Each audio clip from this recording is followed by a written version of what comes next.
What's up, Space Pirates? This is your captain, the Dread Pirate Dr. Disaster, and I know that you're all aware that the game journalists out there are ideologically possessed jackasses who don't actually care about video games, and as a consequence, we all know they don't know a damn thing about the industry and what gamers actually like. I'm so sick of these people. You know, oh! You see, the Golden Joystick Awards, if you weren't aware, are an annual award celebration for video games, and gamers get to vote on nominated games in a variety of different categories, but the problem with all of this is that gamers can only vote on games that are nominated, and game journalists are the ones who make the nominations. And since the game journalists out there are oblivious to what people actually like, they have snubbed easily 3 of the best-selling and most liked games: Space Marine 2, Stellar Blade, and Black Myth Wukong. Not one of them were nominated for Game of the Year. I have a lot of questions. Number 1, how dare you? The fact that none of these games even made it onto the list of nominees is an absolute joke, especially Black Myth Wukong. That game is now one of the best-selling games of all time. It was an absolute phenom. Gamers love it. I mean, look at that user score from Metacritic. They gave it an 8.3 out of 10. The website VG Insights estimates that the game has sold 21 million units on Steam in just a month and a half. The fact that Black Myth isn't on the list is a purely ideological decision, and I think I know exactly what many gamers would like to say to these bozos in the mainstream media. You stupid, ignorant son of a bitch, dumb bastard! Jesus Christ, I've met some dumb bastards in my time, but you outdo them all. Get over there!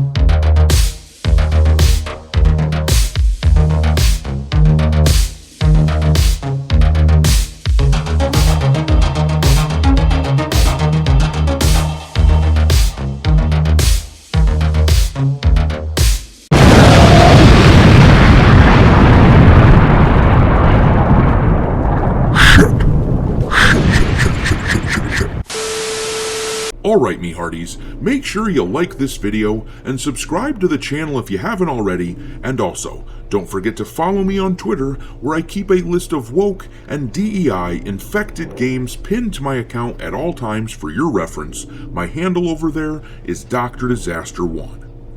Anyway, the Golden Joystick Award nominees were announced, and here's your list of games that you do get to vote for the best game of the year. For the PC Game of the Year, they have Animal Well, Balatro, Frostpunk 2, Satisfactory, Tactical Breach Wizards, and UFO 50.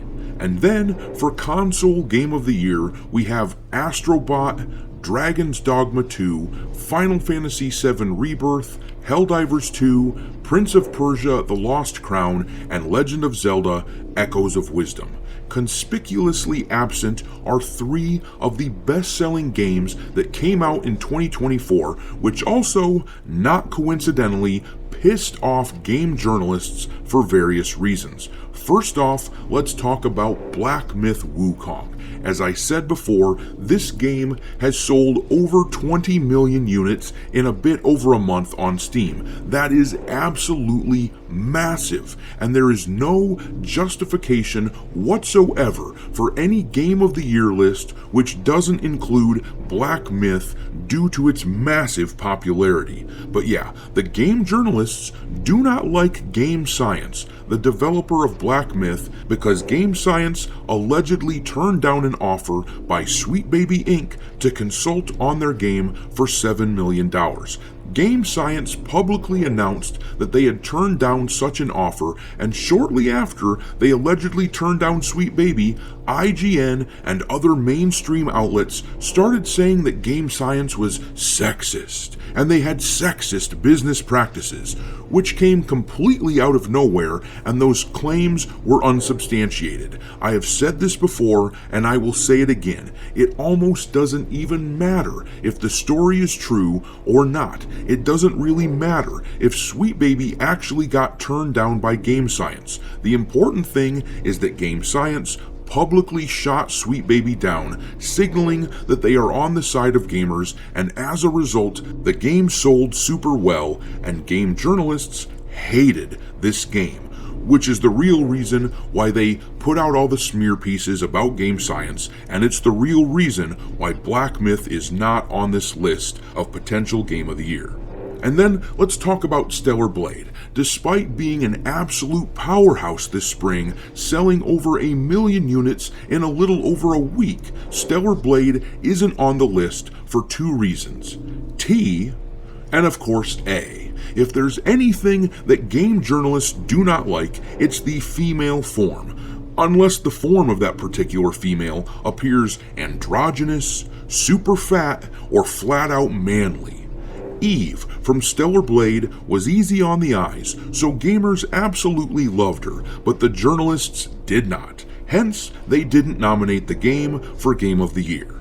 And of course, we have Warhammer 40k Space Marine 2, which has been absolutely crushing it this past month since it came out. The game has sold 4.5 million copies in about a month, according to VG Insights. That is absolutely awesome. And yet, this game did not make it on the list of nominees, and I don't think it's hard to figure out why. First of all, a lot of the terminally online wokesters have been whining that the game didn't have enough diversity in it, despite the fact that the 3 main characters are a white dude, an Asian dude, and a black dude. But those complaints about this game have fallen on deaf ears. Ultimately, I'd guess the main reason this game was shunned is because the CEO of Saber Interactive, which made Space Marine 2, their CEO seems to have left an anti-woke comment on an Asmongold video talking about how they need to take progressive messaging out of games. This comment made the rounds online, with game journalists freaking out about it and demanding that the CEO refute it, but Saber Interactive ignored the news completely, which is a good sign that it was actually him that said it. In any event, I'm sure that this is why Space Marine 2 was snubbed. Black Myth and Space Marine 2 were both nominated under the category Best Visual Design, but that's pretty weak sauce, and Stellar Blade wasn't nominated for anything at all in any category. The Golden Joystick is a damned joke, and the mainstream media clowns ought to be ashamed of themselves, but that would require self-awareness, so of course they won't. But all of this is why I actually strongly support an alternative to this shit show. In any event, I'm gonna leave it there. Drop your mockery of these puny-brained game journalists into the comment section below, and we will talk there. Thanks for watching, me hearties. If you haven't already, your captain is inviting you to subscribe to the channel and become a part of the crew. Life as a space pirate may not be glamorous, but there's always plenty of booty.